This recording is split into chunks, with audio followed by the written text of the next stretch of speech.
정치톡 시작합니다. 우리 국민이 북한군에 의해 만행을 당할 당시부터 이틀 동안 문재인 대통령이 어디에서 무엇을 했는지에 대해서 그 행적이 속속 드러나고 있습니다.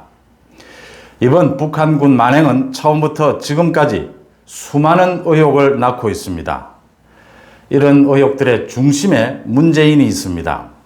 문재인의 태도나 행적만이 이런 의혹들을 푸는 열쇠가 될 수 있습니다. 먼저 지난 24일 국회 국방위에서 서욱 국방부 장관의 답변입니다.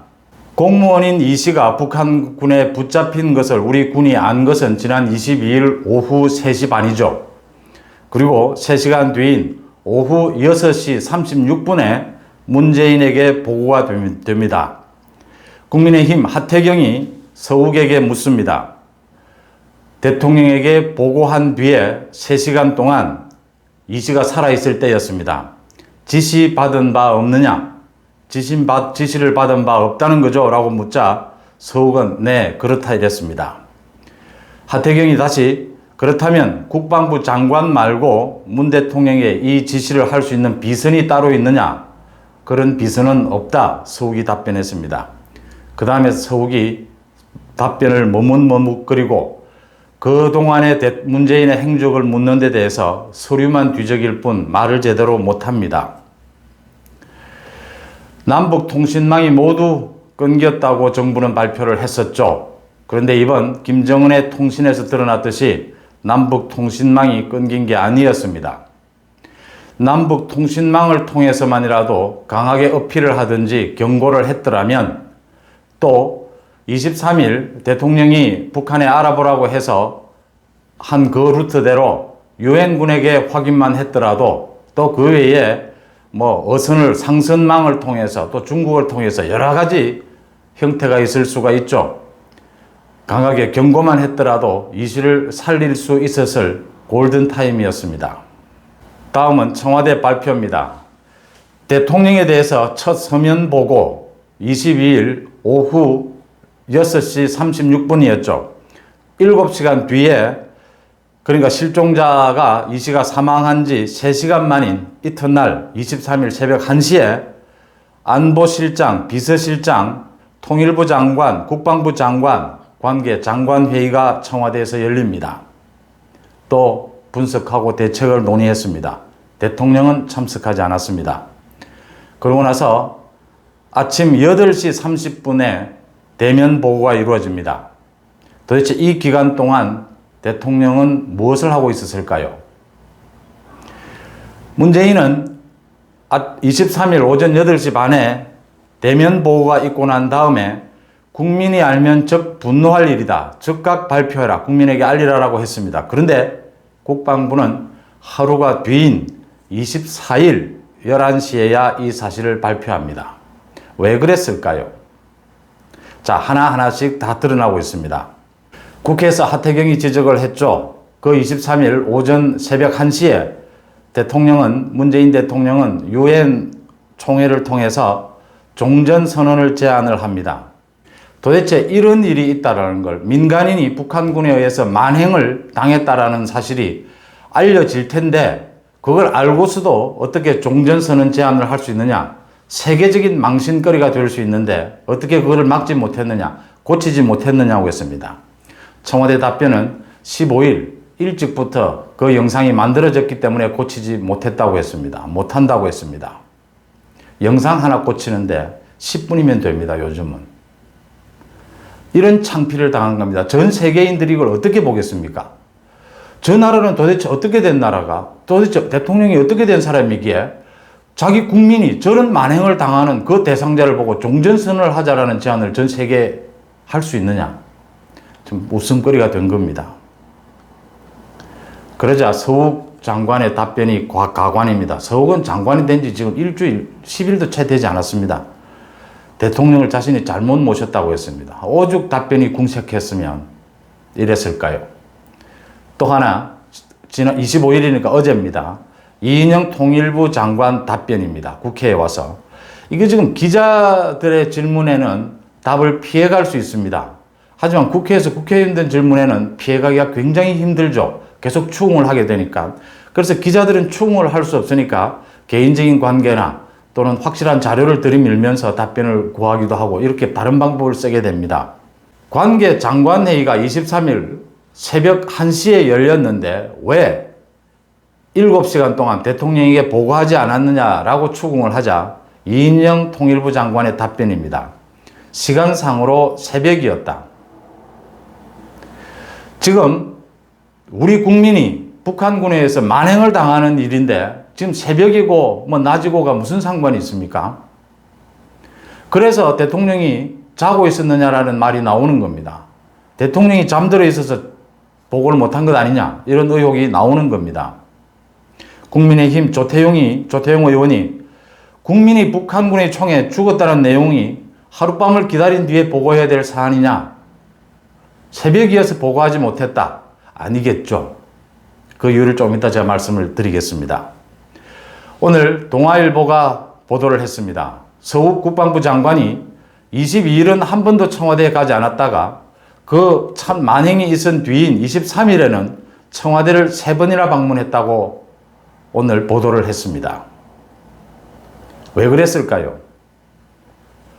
서욱 국방부 장관은 취임한 지 이제 일주일 됐습니다. 청와대 가서 자신이 따로 보고해야 될 일이나 이런 내용은 없습니다. 청와대 지침을 들으러 간 것이죠. 이 사건을 어떻게 언론에 대응해야 하며 국회에서는 어떻게 대응해야 하며 하는 것들을 의논하러 지침을 들으러 청와대에 간 것으로 보입니다. 이번 사건의 의혹은 갈수록 더 커지고 있습니다. 왜 뚜렷한 증거도 없이 우리 국민을 정부는 월북으로 일관되게 몰아가고 있을까? 심지어 김정은도 불법 침투라고 했는데 왜 월북으로 몰아갈까? 또 국정원 남북 라인이 살아있는데 이 경고등을 통해서 충분히 이 씨를 살릴 수 있었는데 그러지 않았을까? 정말 국방부 말대로 설마 저렇게까지 할 줄은 몰랐다.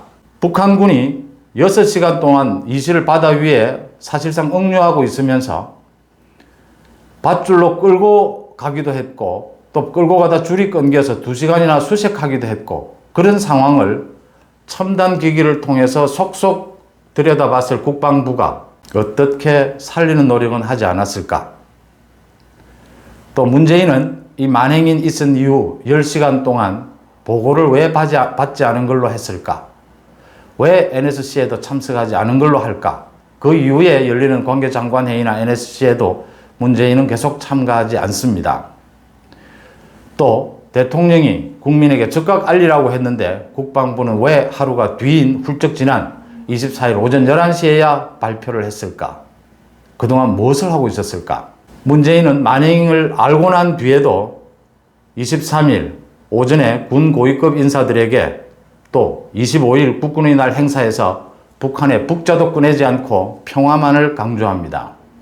또 24일에는 문화의 행사에 참석해서 아카펠라 공연을 즐겼습니다. 왜 그랬을까?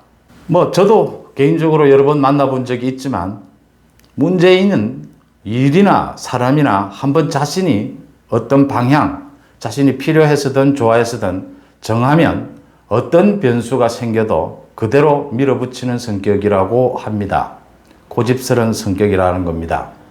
정치인으로서는 자신도 그랬지만 맞지 않고 국정 운영에는 큰 결함입니다. 이 고지식하고 이렇게 유연성이 떨어지는 성격, 자신의 또 스타일 말이죠. 조국 추미애에서 보듯이 사람을 한번 정하면 여론이 어떻게 돼도 국민의 지탄을 받아도 새로운 사실이 드러나도 고집을 합니다. 대북이나 경제정책에서도 한번 생각한 것을 바꾸거나 중단하는 일이 거의 없습니다. 소득주도 성장, 대기업 옥죄기로 경제가 망치고 있는데도 노선을 바꾸지 않습니다. 자신의 안전망을 구축하기 위한 검찰 죽이기 밀고 갑니다. 조국 추미애 사태를 그대로 밀고 가고 있습니다. 친북 일변도인 대북 정책 또 그 결과입니다. 어떤 외교 관계도 특히 예민한 남북 관계에 있어서는 밀고 당기기가 불가피하죠. 갈등과 대화가 공존할 수밖에 없습니다.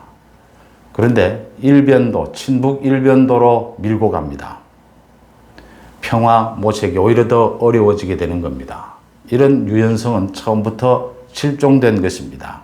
문 정권이 이것을 깔아뭉개고 축소시키자는 걸로 방향을 만약 잡았다면 사실은 문재인은 보고를 받을 필요도 없었던 거죠. 또 북한의 북자도 꺼낼 필요가 없는 겁니다. 평화만 계속 얘기했던 겁니다. 유엔의 종전 제안도 전 세계에 좀 쪽팔리는 일이긴 하지만 고칠 필요 없이 밀고 가는 걸로 방향을 잡았겠죠.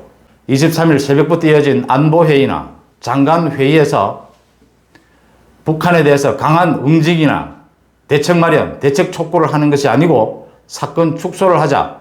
사실은 사건 축소 대책회의가 되어버렸다면 문재인은 참석할 필요도 없고 보고를 받을 이유도 없는 거죠. 모르는 걸로 또 확인이 더 필요했던 걸로 밀고 가는 게 맞았겠죠. 계속해서 문재인은 평화만을 강조하면서 북한의 눈치 보면서 김정은의 편지로 국면 전환을 노리게 되는 이유가 될 겁니다. 지금 사건을 공동조사하자, 북한의 사건 조사를 더 철저히 해달라, 또 김정은 편지로 평화 분위기를 되살려보자, 또 다른 카드도 준비할 것입니다. 이건 별 큰 의미가 없다고 봅니다. 지난 이틀간의 문재인의 행적만을 조사하는 걸로 이 사건의 본질은 드러난다고 봅니다. 물론 북한의 만행은 만행대로 규탄되어야 됩니다. 이건 국제사회에 철저한 응징이 필요한 부분입니다. 문재인의 실정 세 가지를 꼽으라면 현재 각종 비리들은 제쳐두고도요. 경제를 망치고 검찰을 죽이고 북한의 눈치 보기를 한다는 것이겠죠.